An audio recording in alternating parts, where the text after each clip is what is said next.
എടാ സിദ്ധു, എന്താ ചേച്ചമ്മേ? ഒരു നല്ല കാര്യം പറയാനാ. കാര്യം കേൾക്കുന്നവരല്ലേ അത് നല്ലതാണോ ചീത്തയാണോ വേണ്ടതാണോ വേണ്ടാത്തതാണോ എന്നൊക്കെ തീരുമാനിക്കുന്നത്. ഓ, അവരങ്ങനെ വരണം. ഒന്നില്ല നീ നല്ലത് കാണല്ലേ കേട്ടാ.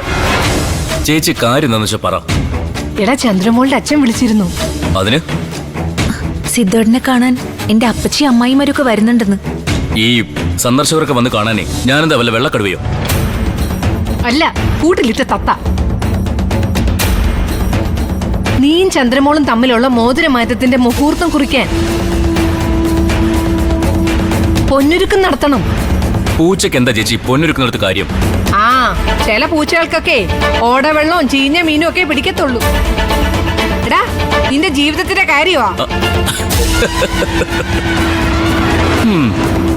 എന്താടാ കിണിക്കുന്നേ? ആളെ ഉച്ചയാക്കുവാണോ? അല്ല, സത്യമായിട്ട് എന്റെ സംശയം. നിങ്ങൾ രണ്ടുപേരും മന്ദബുദ്ധികളാണോ അതോ മന്ദബുദ്ധികളായിട്ട് അഭിനയിക്കുവാണോ? എന്റെ ജീവിതത്തെ പറ്റി ഞാൻ തീരുമാനം എടുത്തോളാം. ആര് പൊന്നൊരുക്കിയാലും ആരുടെ ചങ്കുരുക്കിയാലും സിദ്ധുവിന്റെ തീരുമാനം നടക്കും.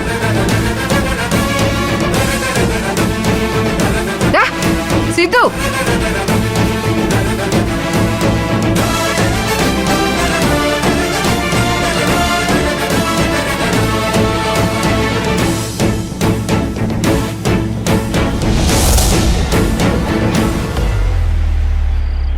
അച്ഛാ, 50 ലക്ഷം രൂപ എന്ന് പറഞ്ഞ ചെറിയ തുകയൊന്നും അല്ലല്ലോ. ഞാൻ നേരത്തെ പറഞ്ഞതല്ലേ, അത് എനിക്കൂടി അവകാശപ്പെട്ട പണോ? അച്ഛൻ ധൈര്യമായിട്ട് ഇറങ്ങി ചോദിക്ക്. ഞാനും അത് അന്നേ മനസ്സിൽ കരുതിയതാ. പിന്നെ മോളൊന്നും പറയാത്തതുകൊണ്ടാ ഞാനതങ്ങ് വിട്ടുകളഞ്ഞു. അങ്ങനെ വിടാൻ പറ്റില്ലച്ച.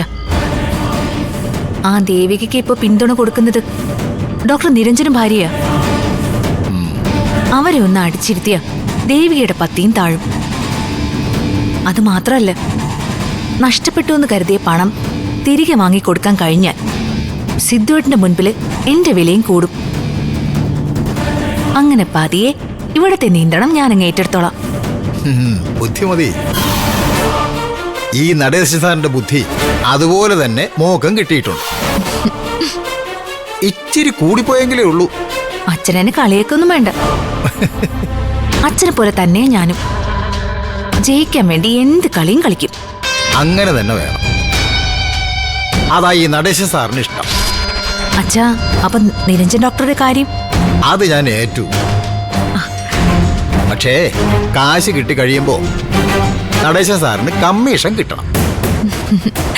അപ്പൊ പിന്നെ സിദ്ധുവേട്ടിന്റെ കാശാണെന്ന് പറഞ്ഞ് പൊന്നുമോള് തർക്കത്തിനൊന്നും വരരുത്. ഇല്ല അച്ഛാ.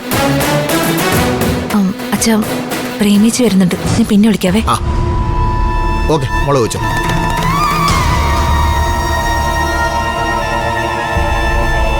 അച്ഛനാണോ മോളെ വിളിച്ചേ?